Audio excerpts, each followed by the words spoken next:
하나님 말씀 사도행전 2장을 보겠습니다. 1절에서 13절까지 말씀입니다.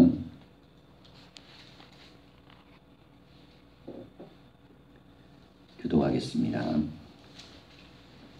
오순절 날이 이미 이름에 그들이 다 같이 한 곳에 모였더니 호련히 하늘로부터 급하고 강한 바람 같은 소리가 있어 그들이 앉은 온 집에 가득하며 마치 불의 혀처럼 갈라지는 것들이 그들에게 보여 각 사람 위에 하나씩 임하여 있더니 그들이 다 성령의 충만함을 받고 성령이 말하게 하심을 따라 다른 언어들로 말하기를 시작하니라.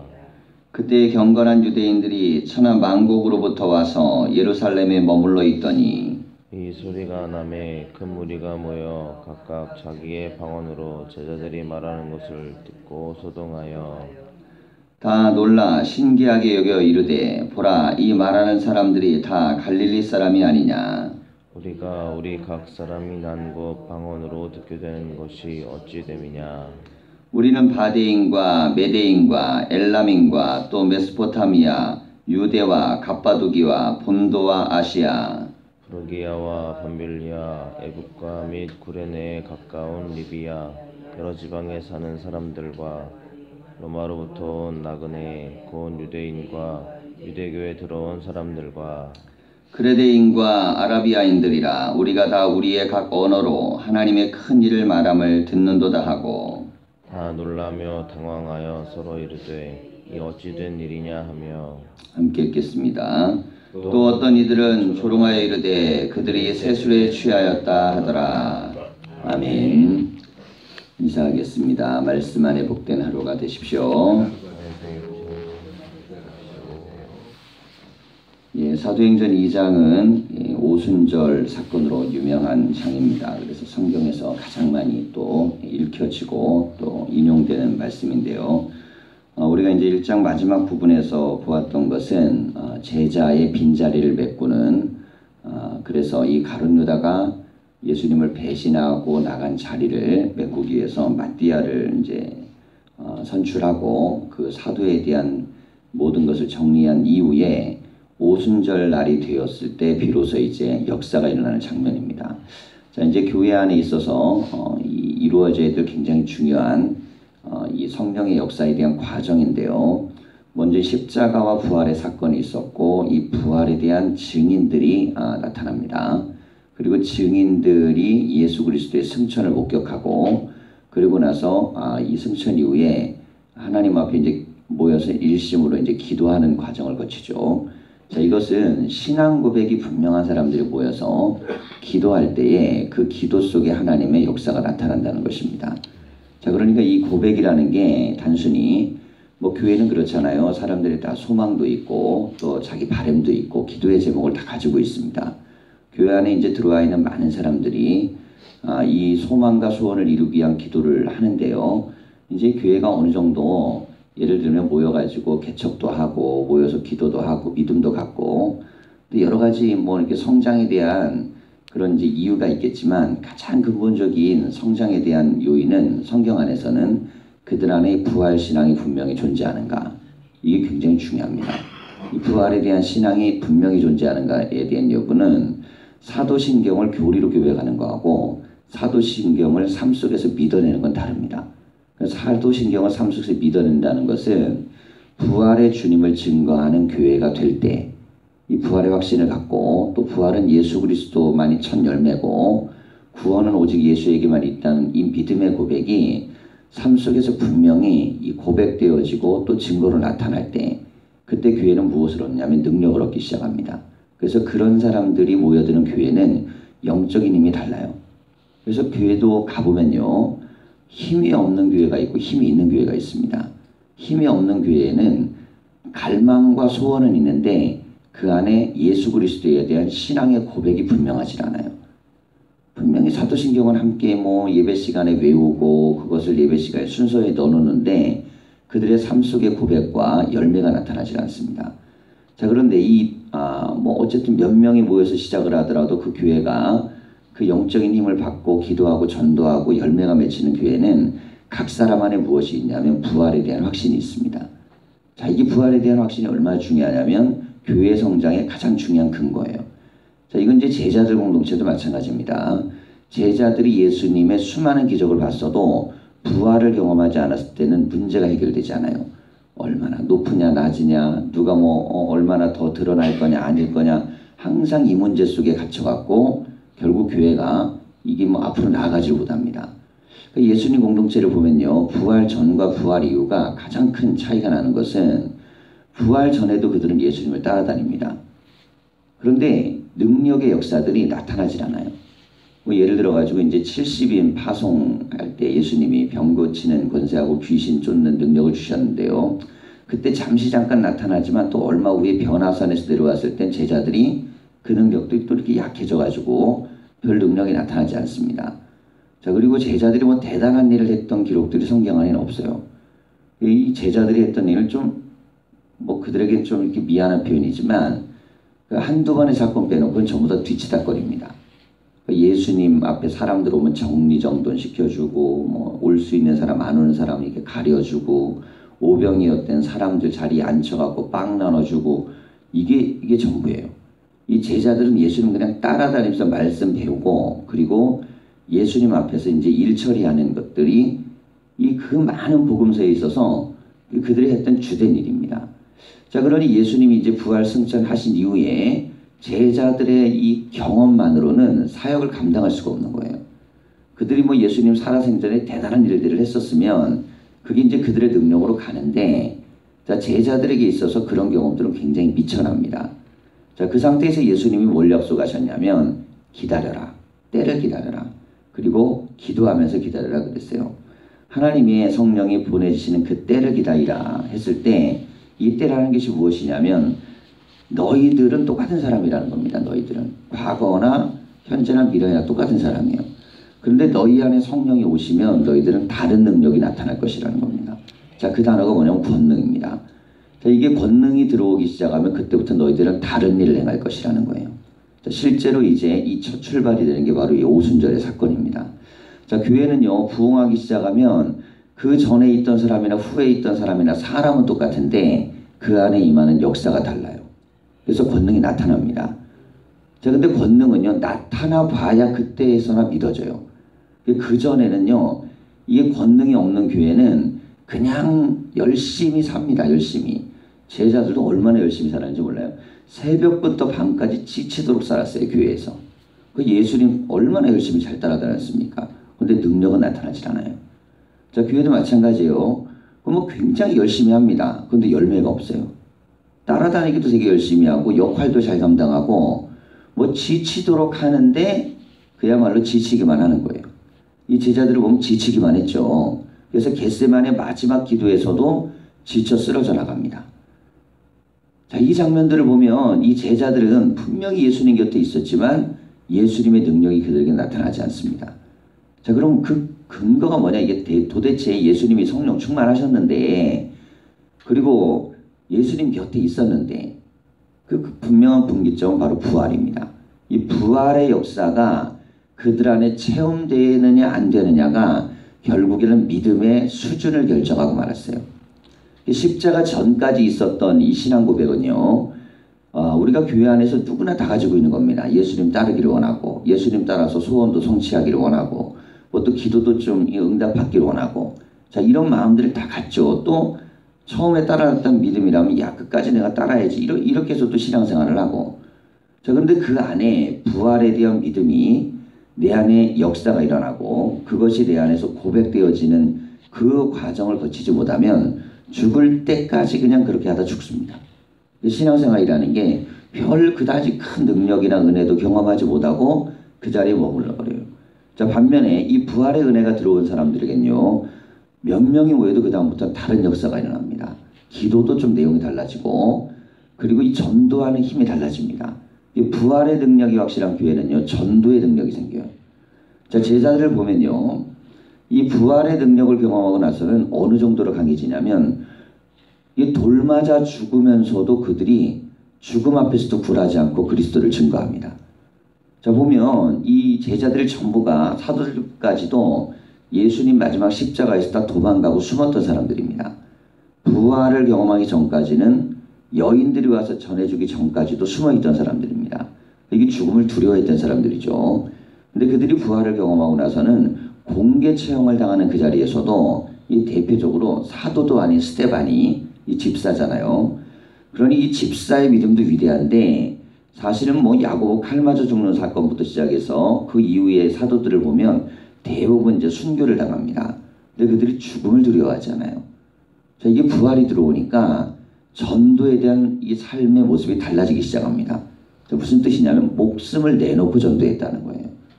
자, 교회가요, 이 부활의 믿음이 들어오기 전까지는 교회 안에서만 일합니다. 사람들이. 그럼 굉장히 열심히 해요. 제자들도 그렇죠. 예수님 안에서 일하는 거 굉장히 열심히 했습니다. 자, 그런데 예수님이 지금 눈에 보이지도 않고 예수님과 사역을 같이 하지 않음에도 불구하고 부활의 믿음이 들어오자 그들은 교회 밖에서 일하기 시작합니다.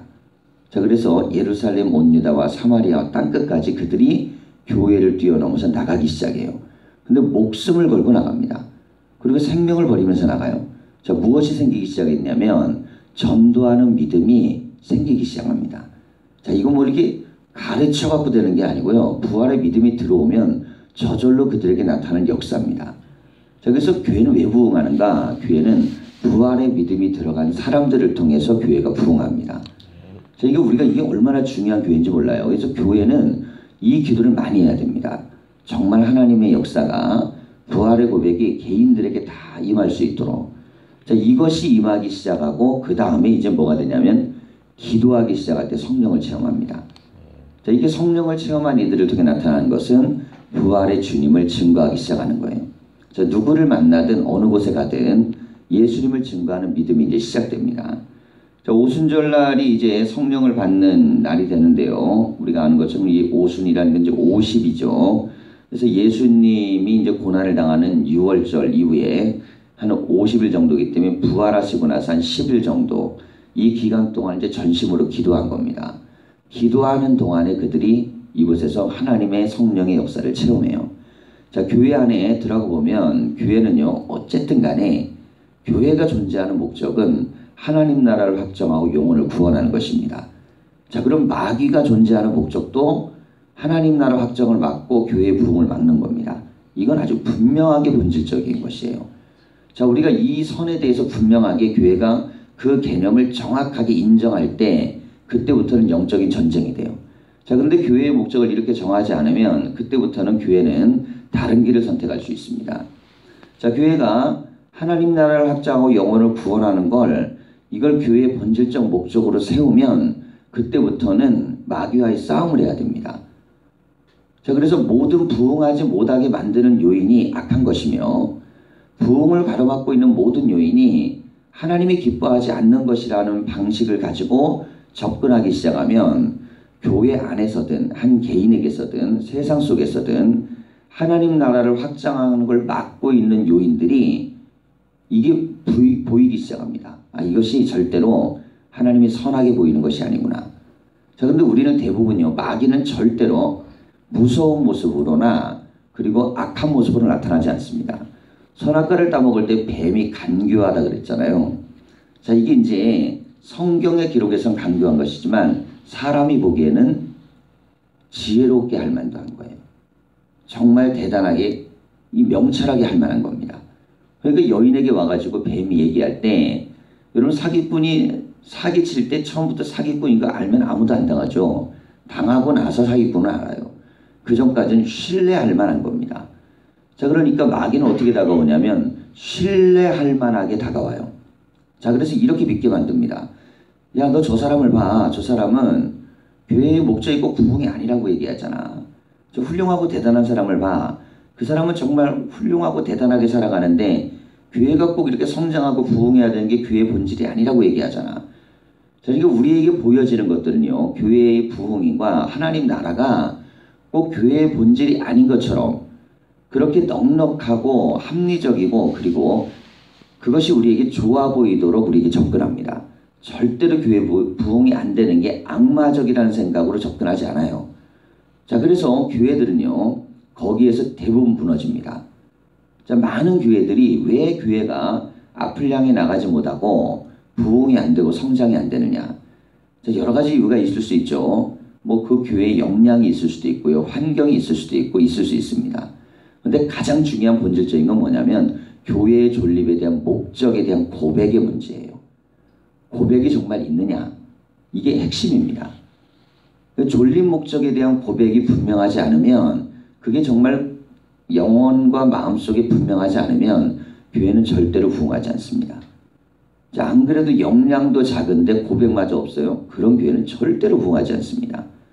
자, 근데 부흥에 대한 막 갈망도 있고 소원도 있고 고백도 분명해요. 근데 역량이 작아요. 그러면 작은 만큼 부흥합니다. 그러니까 이게 주님께서요, 달란트 비유를 주실 때 5달란트, 2달란트, 1달란트를 주시죠. 사람도 역량이 있고 교회도 역량이 있어요. 자, 분명히 역량이 있는데 이 역량만큼 되는 건데 모두가 다 똑같이 될 수는 없지만 그 사람의 역량만큼은 충분히 될 수 있습니다. 그렇게 되게 돼 있어요. 자, 그런데 마귀는 그렇게 얘기하지 않습니다. 아니야, 그냥 땅속에 감춰둬도 돼. 거기 숨겨둬도 돼. 있는 거 그대로 유지해도 돼. 야, 두 개 가진 사람, 5개 가진 사람 봐봐. 그들에 대한 약점도 있고 문제점도 있습니다. 그리고 그들이 갖고 있는 부분에서 끌어내릴 만한 그런 것들도 있어요. 자, 사람은요, 누구든지 내가 열심히 하지 않는 사람은 상대방들을 끌어내려야만 내가 정당화됩니다. 자, 그랬더니 이 1달란트 가진 종이 나중에 그 주인이 돌아왔을 때 뭐라 그래요? 나는 주인이 이 심지 않은 데서 거두는 그런 사람이라고 이걸 생각했기 때문에 야, 이 주인이 이 사람 안 되겠구나. 아, 그런 마음을 가져갔구나. 그냥 묻어뒀다는 거예요.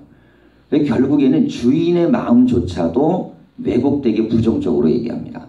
자, 그러면서 자기가 충성되지 않은 이유를 누구에게 되냐면 주인에게 돼요. 자, 이것은 함께 일했던 2달란트, 5달란트 가진 사람에 대해서는 훨씬 더 그런 마음을 많이 갖는 것입니다. 자, 교회가 하나님의 일을 하기 위해서는 가장 먼저 들여다봐야 되는 게 누구냐면 자기 자신입니다. 나는 정말 하나님의 교회가 부흥되기를 원하는 그런 믿음이 내 안에 있는가? 그리고 두 번째는 그 부흥의 근거가 나로부터 시작됨을 나를 믿는가? 자, 교회가 부흥되기를 원하지 않는 교회들은 없어요. 대부분 다 들어보면 아, 우리 교회가 부흥되기를 원합니다. 자, 여기까지는 대부분 물어보면 일치가 돼요.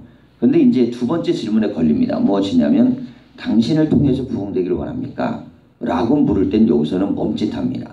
왜 멈칫하냐면 내가 전도를 감당해야 되기 때문에, 내가 생명을 걸고 그리스도를 증거해야 되기 때문에 거기에서는 멈칫되게 돼요. 아, 교회가 부흥되기를 원하죠. 아, 그런데 그게 내가 나로부터 내 몫이라고 이렇게 되기 시작하면 그때부터는 사람들의 생각이 달라지기 시작합니다. 자, 그렇게 되면요, 이런 경향들이 나타납니다. 교인들은 교회가 부흥되지 않는 이유를요, 목회자에게 원인을 찾습니다. 아, 우리 목사님이 부흥시키는 목사님이면 부흥이 될 텐데. 자, 그런데 교회가 부흥 안 될 땐요, 목회자는 또 어떻게 이유를 대냐면 교인에게 이유를 댑니다. 야, 우리 교인들은 전도를 잘 안 해. 자, 이렇게 이유를 대게 돼 있어요. 근데 이 원인에 대한 건요, 이 목사든 교인이든 엄격하게 얘기하면 다 성도입니다. 그러니까 모두가 다 교인이에요. 자, 그런데 이 교인이라는 견지에서 봤을 때는 항상 이 부흥에 대한 원리나 전도에 대한 원리는 자기 자신에게 찾아야 됩니다. 자, 목사가 교회가 부흥 안 될 때는요, 목사에게 찾아야 돼요. 스스로에게. 우리 교회가 부흥 안 되는 건 나 때문이야. 이렇게 생각해야 됩니다. 그건 절대로 교인에게 미룰 수 있는 게 아닙니다. 안 되면 내가 나가서 하면 돼요. 제가 이제 개척교회를 산골짜기 교인 하나도 없는 데서 이제 시작을 해봤기 때문에, 그런데 제가 이제 느낀 게 있어요. 무엇이냐면, 동네도 교인, 동네도 많아봤자 한 90호, 아래 동네까지 다 합쳐서 한 150호. 천주교는 한 3, 40년 전에 창립해가지고 이미 천주교인들이 가득하고, 그 안에서 이제 교회는 영향력을 가지지 못하고 10년 이상 목회를 했지만, 장로교 목사님이 실패하고 이제 떠나야 되는 상황에 교회를 들어갔습니다. 자, 근데 제가 거기에 들어갈 때 이런 마음을 먹었어요. 여기가 사람 사는 곳이고, 하나님이 여기를 통해서 만약에 교인을 만들지 않으면 어디 가도 그건 안 되는 게 정상이다.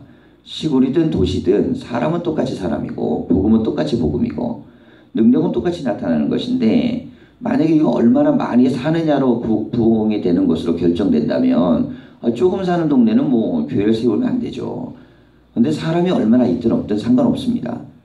내가 얼마나 믿음을 가지고 고백을 갖고 전도를 하느냐, 그것이 저에게는 핵심이에요. 자, 그런데 이제 초기 전도사 때에 나가다 보니까 사실은 믿음이 크지 않았습니다. 이제 신학교 졸업하고 그냥 나가서 어설프게 목회를 하고 어떻게든 그냥 지역 속에 들어가 보려고 뭐 공부방도 하고 막 봉사도 하고 마을 잔치 있으면 어떻게든 막 껴서 해보려고 그러고 봉사활동 온다 그러면 뭐 미용봉사도 하고 뭐 할 수 있는 여러 가지 것들을 어쨌든 선행을 베푸는 목회를 하려고 많이 했어요. 근데 선행만 베풀어도요 교인이 옵니다. 이건 무슨 뭐 이렇게 신앙 고백이 대단하고 뭐 기도가 간절하고 그렇게 목회를 그렇게까지는 안 했습니다. 그냥 열심히 교회가 착한 교회가 돼야지 그런 마음만 가지고 했어도 아이들까지 30명 넘게 그렇게 하고 목회를 하고 나왔어요. 그때 제가 느낀 거 있어요. 교회는 바깥으로요 착한 일만 하고 들어와도 안에도 사람이 와요. 자, 그런데 이후에 저는요 그 한계에 부딪혔습니다. 뭐냐면 야, 이게 내가 고백이 좀 내가 약하구나. 내가 정말 하나님이 내게 부어주는 성령의 역사가 좀 약하구나. 야, 이 상태에서 내가 목회가 안 되겠다. 그래서 제가 부목을 가기로 결정했던 가장 중요한 이유가 뭐냐면 내가 정말 하나님의 은혜를 더 크게 체험하고 그 기간 동안 내가 성령의 역사를 내가 교회 안에서 조금 더 내가 강하게 받아야겠다. 지금 나 혼자는 이게 안 되겠구나. 그런 마음을 가지고 이제 부목사를 나갑니다. 그리고 나서 이제 2번의 부목사를 거치는 동안 가장 큰 목표가 뭐였냐면 은혜를 받는 것이었어요. 자, 이 은혜라는 게 뭐냐면 이때까지 뭐 이렇게 고백이 없겠습니까? 신학교 나올 정도 뭐 되고 전도사까지 할 정도 되면 어쨌든 기본은 돼 있는 거예요. 그런데 제 안에 부흥에 대한 갈망, 이건 제가 고등학교 때부터 가장 강했던 것입니다. 제가 학교 다닐 때 가장 강했던 건 뭐냐면 어떻게 하면 영혼을 구원할까? 어떻게 하면 전도할까? 근데 이 불씨가 꺼지질 않았어요. 근데 문제는 뭐냐면 타오르질 않는 거예요. 불씨는 남아있는데 타오르지 않으니까 역사가 나타나질 않아요. 그 마음을 가지고 기도를 하고 간구를 하고 갈망을 했어요. 제천에 처음 갔을 때는요 이렇게 기도했습니다. 하나님, 제가 여기서 이렇게 돈도 있고 사람도 많고 이게 어느 정도 규모가 있는 데서 내가 만약에 여기서 부흥을 못 시키면 저는 이 목회를 접겠습니다. 뭐 해서 뭐 하겠습니까? 여기서도 안 되는데 나가서 그냥 어전찮게 별 볼 일 없이, 이게 뭐 다른 분들한테 좀 죄송한 표현인데요, 나가가지고 별 볼 일 없이 그렇게 하느니 그냥 접고 나가서 돈 벌고 살지 뭐 목회 자리도 많이 없다니까 뭐 다른 사람들 하고 싶은 사람들 하고, 정말 하나님이 쓰실 만한 그런 목회적 지도력이 나타나지 않는다면 제가 접게 해주십시오. 그런 마음을 가지고 정말 새벽부터 밤까지 기도하면서 목회를 했어요. 근데 하나님께서 그때 은혜와 능력을 주시는데 기도하는 자에게는요 반드시 기적이 일어납니다. 자, 그때 나타났던 역사와 경험이 저에게는 굉장히 중요한 경험이에요. 2년차 했을 때 젊은이들이 은혜를 받고 은사를 체험하고 또 교회 안에 능력이 나타나는 것들을 보면서 제가 깨달은 게 있습니다. 하나님은 어느 자리에 가든 갈망하고 사모하는 이들을 통해 역사를 만드신다. 자, 그 믿음을 가지고 우여곡절곡에 천성을 들어왔고, 그 믿음이요 그 교회에서 가장 힘들고 어려운 부서, 그리고 대한민국에서는요 이게 뭐 도저히 들어가서 맡으면 최악의 부목사의 무덤이라고 하는 부서 보동부를 들어가서 목회를 하기 시작했어요. 그 보동부는요 큰 교회에서는 무덤입니다. 무덤. 왜 그러냐면 이 고등학교 애들은 중학교 애들하고 공부법이 달라요. 부모들이 교회를 얘네들이 어떻게 해서라도 그냥 예배만 잠깐 드리고 자기 미래에 대한 성취를 하기를 원하는 부서이기 때문에 그 아이들을 통해서 뭐 부흥을 꿈꾸고 생각도 못합니다. 오죽하면 담임 목사님도 그걸 꿈꾸지 않았어요. 제 동기 목사가 저에게 이렇게 얘기했어요. 야, 담임 목사님이 원하시는 건 부서 부흥이 아니야. 그거는 어차피 안 될 걸 아셔. 그러니까 들어가서 부서만 잘 정리하고 그 안에 들어가서 그 모든 선생님들만 잘 관리만 해도 목사님은 그걸 대단하게 보실 거야. 이렇게 저에게 얘기를 했어요. 처음에 들어갔을 때 저를 추천한 목사도 그렇게 얘기했고, 전임 목사, 저하고 같이 한동안 있었는데요, 부서를 맡았던 목사님은 저에게 이렇게 얘기했습니다. 목사님, 절대 부흥 안 됩니다. 절대 부흥 안 된다는 거예요. 뭐 해도 안 된다는 거예요. 그 선생님들은 말 안 듣고요, 애들이요, 아유 안 돼요. 그러니까 같이 내 앞에서 같이 목회를 해야 될 분인데 이 전임자도 안 된다 그러고요, 그리고 소개시켜준 분도 안 된다 그러고 다 안 된다고 하는 거예요.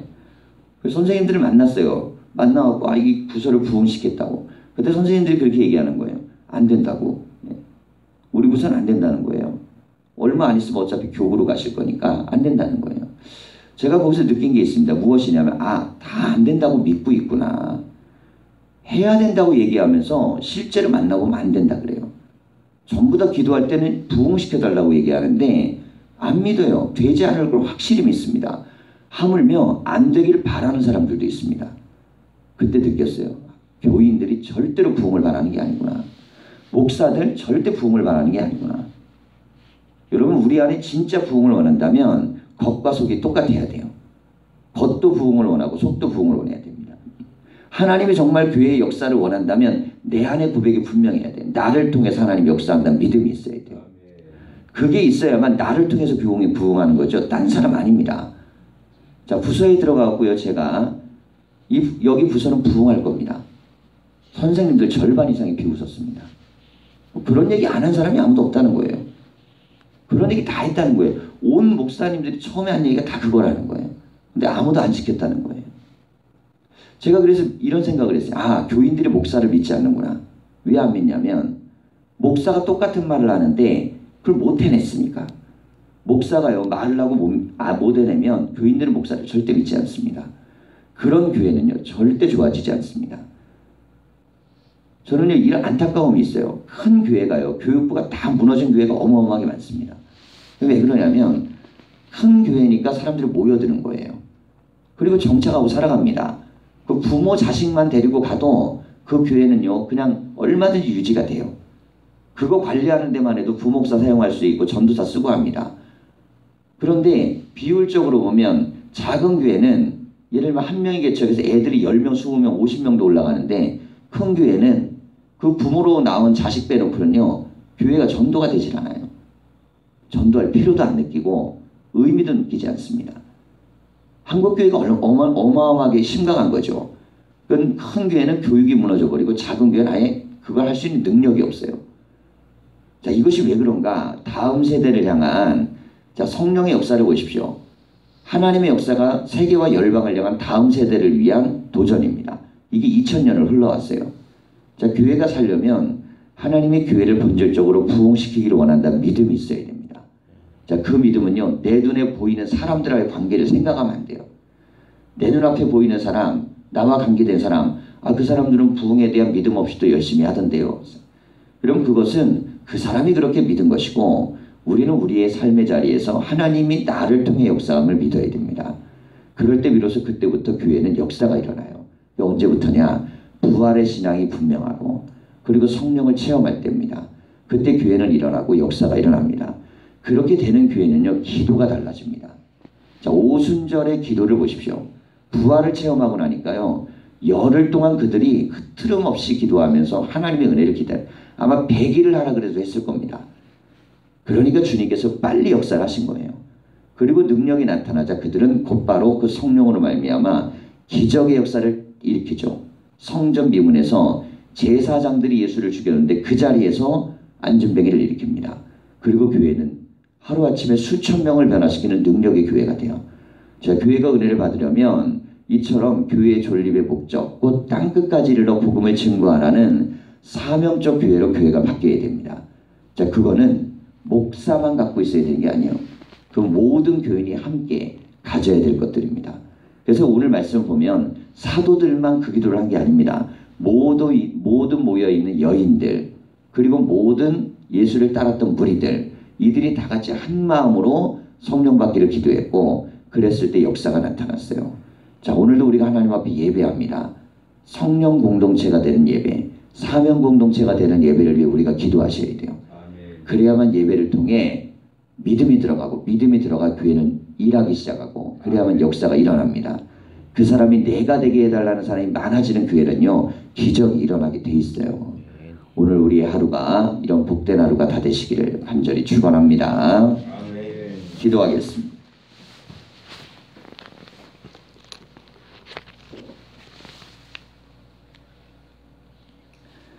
살아계신 하나님, 마귀는 어떤 이유로라도 교회의 성장과 부흥을 막으려 하며 우리의 눈을 가리고 우리의 영을 가리고 우리의 육신을 무너뜨려 하나님을 위하여 일하지 못하도록 끊임없이 우리를 무너뜨립니다. 그래서 내 자신에게 하나님 이 자리에 서 있는 이 자리에서 하나님 나라 확장과 영혼의 구원에 대한 확신이 흔들리게 만들고 이것들을 미래로 만들어버리고 이것들을 다른 환경으로 만들어버리고 핑곗거리로 만들어버리고 결국 교회는 움직이지도 못하는 곳 속에서 하나님 좌초하고 쓰러지고 무너지는 하나님 수많은 교회들이 있습니다. 하나님 교회들을 일으켜 세워주시고 하나님의 은혜가 교회들을 위해 일어나게 하여 주시옵소서.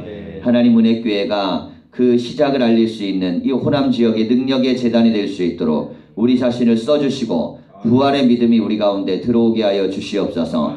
또한 전심으로 기도하는 기도의 역사들이 일어나게 하여 주시고 기도의 능력이 일어나게 하여 주셔서 하나님의 교회가 부흥의 교회로 사명적 교회로 능력의 교회로 일어나게 하여 주시옵소서. 한순간에도 부흥과 하나님이여 성령을 처음 했던 공동체는 아무 무기력하고 능력 없었던 제자들이 3,000명이나 회개시키는 능력의 교회로 변화되었습니다. 우리도 그런 은혜를 경험하게 하시고 그런 능력이 일어나는 재단이 되게 하여 주시옵소서. 그리하여 우리가 깨어나게 하시고 살아나게 하시고 기도하는 재단이 되게 하셔서 하나님의 은혜가 일어나는 복된 재단이 되게 하여 주시옵소서. 감사를 드립니다. 믿음으로 나갈 때마다 성령의 은혜와 역사가 있게 하여 주시옵소서. 예수님의 이름으로 기도하였습니다. 아멘.